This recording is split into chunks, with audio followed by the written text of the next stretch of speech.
बिस्मिल्लाहिर्रहमानिर्रहीम, अस्सलाम वालेकुम। CS वाइब्स में वेलकम। प्रीवियस लेक्चर में हम लोगों ने बात की थी सोर्स कोड, ऑब्जेक्ट कोड और लैंग्वेज ट्रांसलेटर्स पर।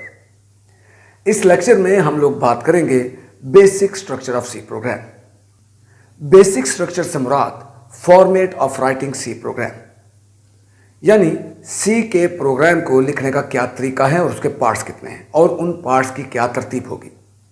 तो सबसे पहले है प्री प्रोसेसर डायरेक्टिव, दूसरे नंबर पे मेन फंक्शन या मेन प्रोग्राम, और फिर प्रोग्राम बॉडी या सी स्टेटमेंट्स।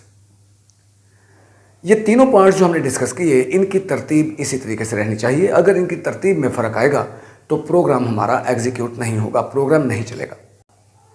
अब वन बाय वन हम इन पार्ट्स को डिस्कस करते हैं। पहले नंबर पे हैं pre processor directive.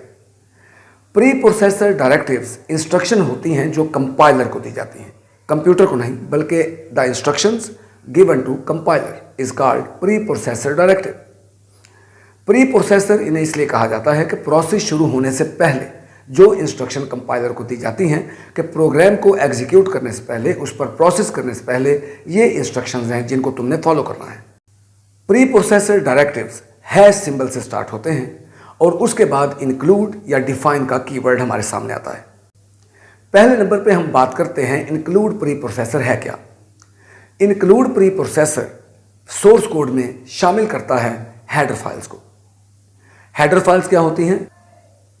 Header files basically collection of library functions हैं, यानी हेडर फाइल्स के अंदर वो फंक्शन पड़े हुए हैं जो हमने प्रोग्राम के अंदर यूज करने हैं। यानी फॉर एग्जांपल इनपुट करने के फंक्शन या आउटपुट के फंक्शंस या मैथमेटिकल फंक्शंस, यानी जिस तरीके के हमने फंक्शंस यूज करने हैं उस तरीके की हेडर फाइल हम इंक्लूड करवाते हैं सोर्स प्रोग्राम में। बेसिकली हम कंपाइलर को ये इंस्ट्रक्शन दे रहे होते हैं कि तुम ये हेडर फाइल इंक्लूड रखो, क्योंकि जितने फंक्शंस या इंस्ट्रक्शंस मैं प्रोग्राम में यूज करूंगा वो इसी हेडर फाइल से होंगे।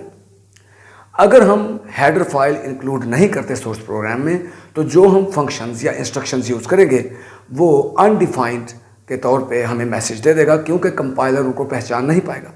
लिहाजा ये लाइब्रेरीज हैं कि जो फंक्शन हम प्रोग्राम में यूज़ करेंगे या जो इंस्ट्रक्शन यूज़ करेंगे वो देखेगा कि जो हेडर फाइल मेरे पास है क्या उसके अंदर वो पड़ी हुई हैं इंस्ट्रक्शंस या फंक्शंस।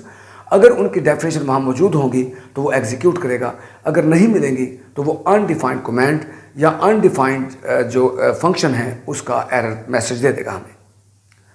तो लिहाजा इंक्लूड प्री प्रोसेसर डायरेक्टिव जो है वो हेडर फाइल्स को सोर्स प्रोग्राम में इंक्लूड करने के काम आता है। अब दूसरा प्री प्रोसेसर हमारे सामने आता है डिफाइन। हम डिफाइन प्री प्रोसेसर इस्तेमाल करते हैं किसी वैल्यू को कांस्टेंट बनाने के लिए। यानी फॉर एग्जांपल जिस तरह पाई की वैल्यू है 3.1415, ये वैल्यू फिक्स है। अगर हमने किसी फिक्स वैल्यू को प्रोग्राम में इस्तेमाल करना है, यूज़ करना है, तो हम उस वैल्यू को डिफाइन के तौर पे यूज़ करेंगे और पूरे प्रोग्राम में वो वैल्यू चेंज नहीं होगी। ज़रूरी नहीं कि हम जो डिफाइंड वैल्यूज़ हैं, जिस तरह ग्रेविटेशनल फोर्स की एक वैल्यू फिक्स है या पाई की वैल्यू फिक्स है, सिर्फ इन्हीं को हम यूज़ करें। बल्कि आप एक ऐसा सॉफ्टवेयर बनाते हैं किसी शॉप का कि शॉपकीपर आपसे कहता है कि मेरे इन आइटम्स की जो प्राइस है वो फिक्स कर दें, तो उस प्रोग्राम में जिन जिन वैल्यूज़ को हम डिफाइन करेंगे वो कांस्टेंट हो जाएंगी और during the execution of program वो चेंज नहीं होगी। लिहाजा हम समराइज़ करते हैं कि इंक्लूड कीवर्ड इस्तेमाल होता है हेडर फाइल्स को इंक्लूड करने के लिए सोर्स प्रोग्राम में, और डिफाइन का जो कीवर्ड है वो इस्तेमाल होता है किसी वैल्यू को कांस्टेंट बनाने के लिए। इंक्लूड और डिफाइन प्री प्रोसेसर में जो सबसे मेजर डिफरेंस है वो ये है कि इंक्लूड जो हम करते हैं हेडर फाइल वो सोर्स प्रोग्राम के टॉप पर लिखना ज़रूरी है, लेकिन जो वैल्यू हम डिफाइन करते हैं वो प्रोग्राम में कहीं पर भी डिफाइन की जा सकती है।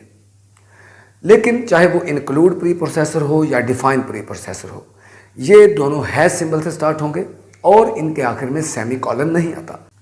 जिस तरह इंग्लिश लैंग्वेज में हम एक सेंटेंस के बाद फुल स्टॉप डालते हैं जो कि इंडिकेट करता है कि यहाँ पे हमारी बात ख़त्म हो चुकी है, इसी तरह से जो सी की स्टेटमेंट्स होती हैं जहाँ पे हमारी बात ख़त्म होगी वहाँ पे हम सेमी कॉलन डालेंगे।